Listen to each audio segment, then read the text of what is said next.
اعوذ باللہ من الشیطان الرجیم، بسم اللہ الرحمن الرحیم۔ آج دنیا بھر میں انسانی حقوق کا عالمی دن منایا جا رہا ہے۔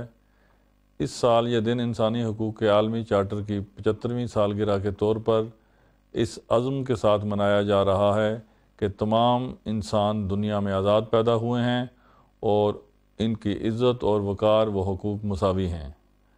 1948 میں انسانی حقوق کا عالمی چارٹر منظور ہوا اور 21 اپریل 1948 کو ہی اقوام متحدہ کی سلامتی کونسل نے قرارداد نمبر 47 منظور کی، جس میں کشمیری عوام کو اپنے مستقبل کا فیصلہ کرنے کا اختیار دیا گیا ہے۔ گزشتہ 75 سال سے جہاں عالمی برادری ہر سال ایک نئے سلوگن کے ساتھ انسانی حقوق کا عالمی دن مناتی ہے، وہاں ہی کشمیری عوام اقوام متحدہ اور عالمی برادری کو حق خود ارادیت دلانے کا وعدہ یاد دلاتے ہیں۔ گزشتہ 75 سال سے مقبوضہ کشمیر کے عوام ہندوستانی حکومت اور افواج کی ریاستی دہشت گردی کا مقابلہ کر رہے ہیں۔ مقبوضہ کشمیر کے عوام تمام بنیادی انسانی حقوق سے محروم ہیں اور 2019 کے بعد ان کو اپنی زمین سے بھی بے زمین کیا جا رہا ہے۔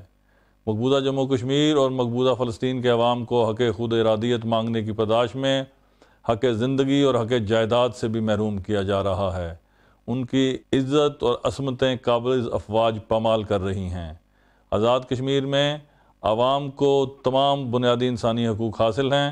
ریاست کے تینوں ستون مقننہ، انتظامیہ اور عدلیہ بنیادی انسانی حقوق کی فراہمی اور تحفظ کے لیے مؤثر کردار ادا کر رہے ہیں۔ آزاد کشمیر میں کوئی سیاسی قیدی نہیں ہے۔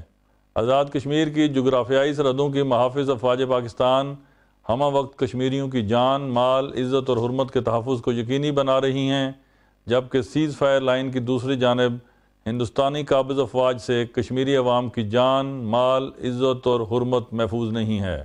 آج کے دن کشمیری عوام اقوام متحدہ اور عالمی برادری سے مطالبہ کرتے ہیں کہ بنیادی انسانی حقوق میں اہم ترین حق خود ارادیت ہے، جو کشمیری عوام کا پیدائشی حق ہے۔ اسے یقینی بناتے ہوئے ریاست جموں کشمیر کے عوام کو اپنے مستقبل کا فیصلہ کرنے کا اختیار دیا جائے۔ عالمی امن کے لیے دنیا میں انصاف اور مساوات پر مبنی فیصلے از بس ضروری ہیں۔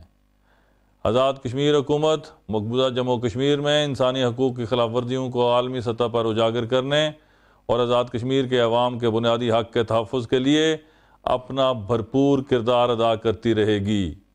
پاکستان زندہ باد، آزاد کشمیر پائندہ باد۔